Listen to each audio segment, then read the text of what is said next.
Olá, boa noite. Vamos fazer o nosso estudo.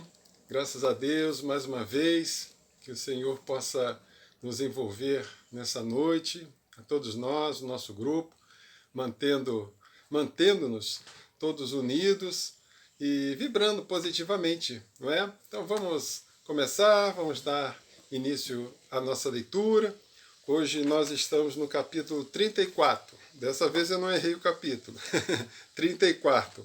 34 que tem como título Guardemos o Cuidado. Então temos uma pequena epígrafe, uma passagem de uma epístola a Tito, capítulo 1, versículo 15, que diz assim: Mas nada é puro para os contaminados e infiéis. Paulo. Então, Tito, vamos ver um pouquinho sobre Tito? Fiz aqui uma pesquisa e fiz aqui algumas anotações para a gente saber quem foi Tito. Eu tive aqui procurando nas últimas lições. Eu realmente aqui eu não encontrei alguma epígrafe que Emmanuel tivesse pensado de alguma passagem de Tito. Realmente, né? Dei aqui mais uma folheada, não tivemos ainda. Então, Tito é o nosso primeiro aqui. Então vamos lá. Olha só. Tito foi um cristão de origem grega, que exerceu um papel de destaque nos primeiros anos da igreja cristã. Ele é mencionado no Novo Testamento e é conhecido principalmente pela epístola escrita por Paulo que leva o seu nome. Né? Outras coisas curiosas sobre Tito. Agora, curiosidades. Tito foi possivelmente convertido em uma das pregações de Paulo. Ele era um obreiro de confiança de Paulo e foi um grande companheiro para ele. Tinha uma personalidade forte, habilidades de liderança e era firme e decidido. E tinha uma outra coisa, que essa eu também achei interessante. Alguns estudiosos acreditam na possibilidade de que ele tivesse sido irmão de Lucas, mas não há evidências concretas disso. Né? Então, né, existe alguma evidência que ele tenha sido irmão de Lucas, mas não existe essa evidência. Quando eu tinha falado para vocês, né, sobre aquele livro da escritora Taylor Caldwell, Médico de Homens e de Almas, realmente Lucas, ela conta no livro, ela como uma pesquisadora, que Lucas teve um irmão, né, um irmão mais novo. Se não me falha a memória, o nome dele era Tito. Né, ele era Tito.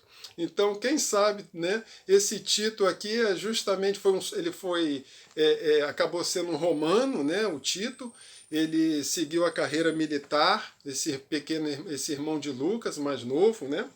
E então, né, de repente, em algum momento, ele se converteu e se tornou, né, um grande divulgador e companheiro de Paulo e um pilar muito forte no cristianismo. Né? Mas, pelo jeito aqui, são meras especulações. Né? Então, vamos lá. Vamos dar início à nossa leitura. O homem enxerga sempre através da visão interior. Com as cores que usa por dentro, julga os aspectos de fora. Pelo que sente, examina os sentimentos alheios. Na conduta dos outros, supõe encontrar os meios e fins das ações que lhe são peculiares. Daí o imperativo de grande vigilância para que a nossa consciência não se contamine pelo mal. Quando a sombra vagueia em nossa mente, não vislumbramos senão sombras em toda a parte.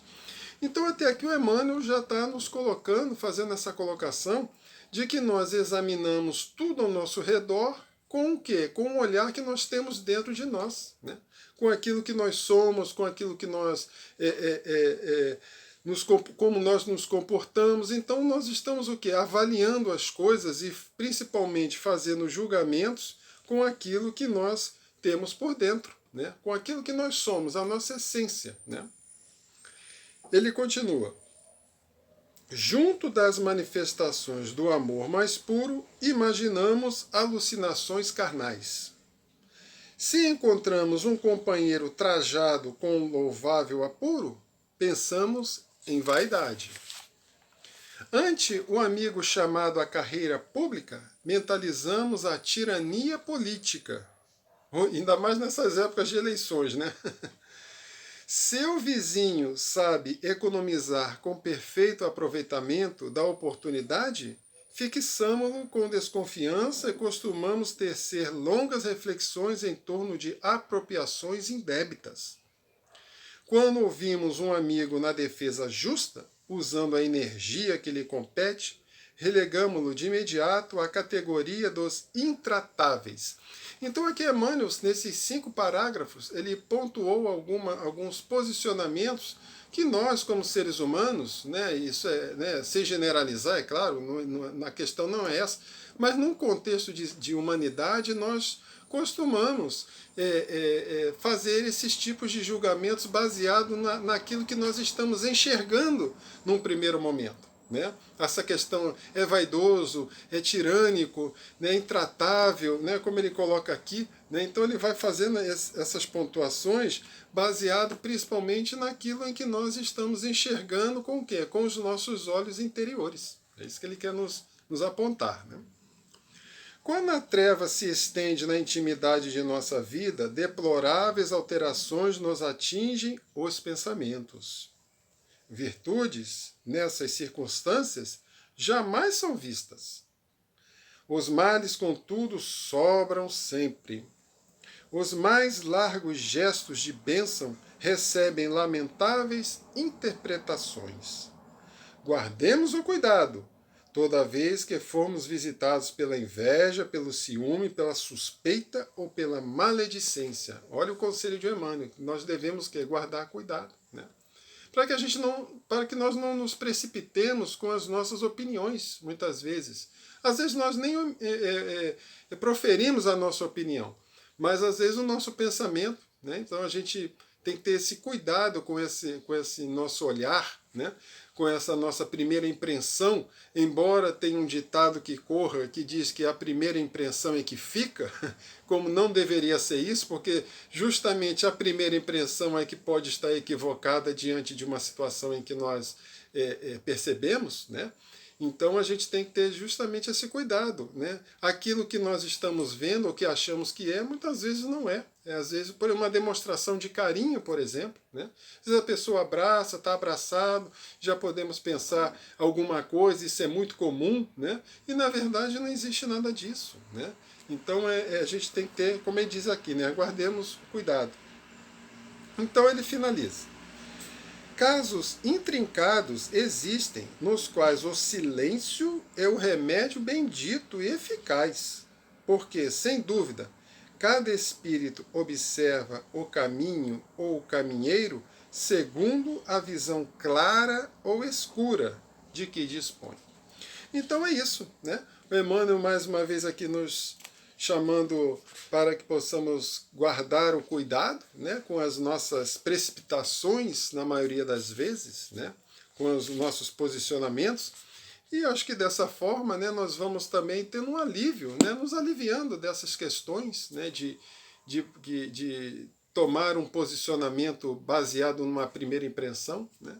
Acho que temos muito que aprender, estamos aprendendo essas questões de respeito, né? Eu acho que nós melhoramos muito, né? Hoje tem tantos movimentos com relação a essa questão, né, de tolerância, de respeito ao outro, de ser como ele deseja ser, né?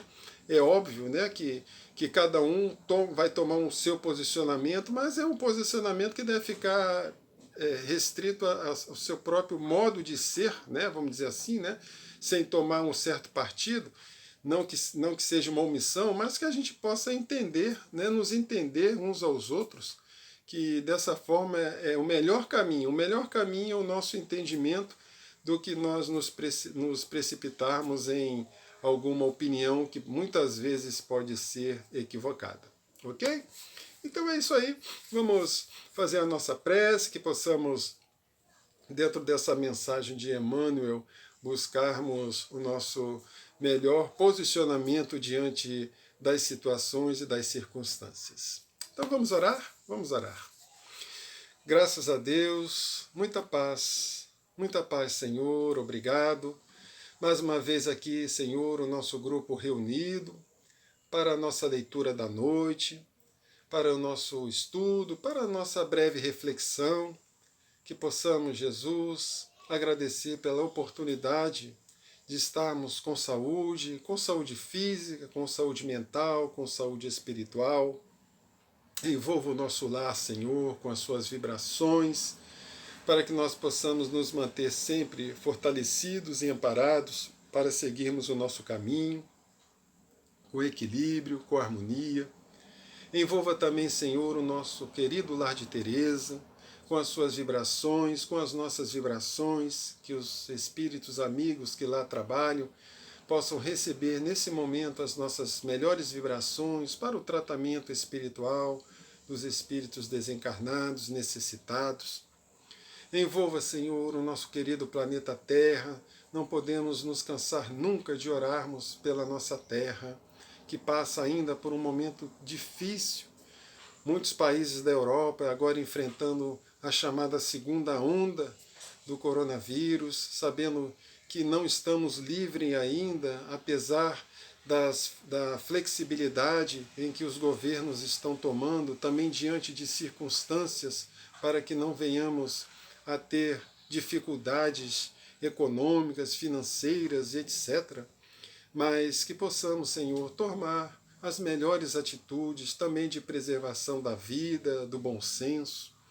Envolva, Senhor, as nossas autoridades mundiais, porque são elas que são responsáveis diretamente para poder dar o melhor direcionamento à vida material. Envolva o nosso Brasil, Senhor, com as suas vibrações, para que o Brasil possa verdadeiramente caminhar para o coração do mundo e a pátria do Evangelho.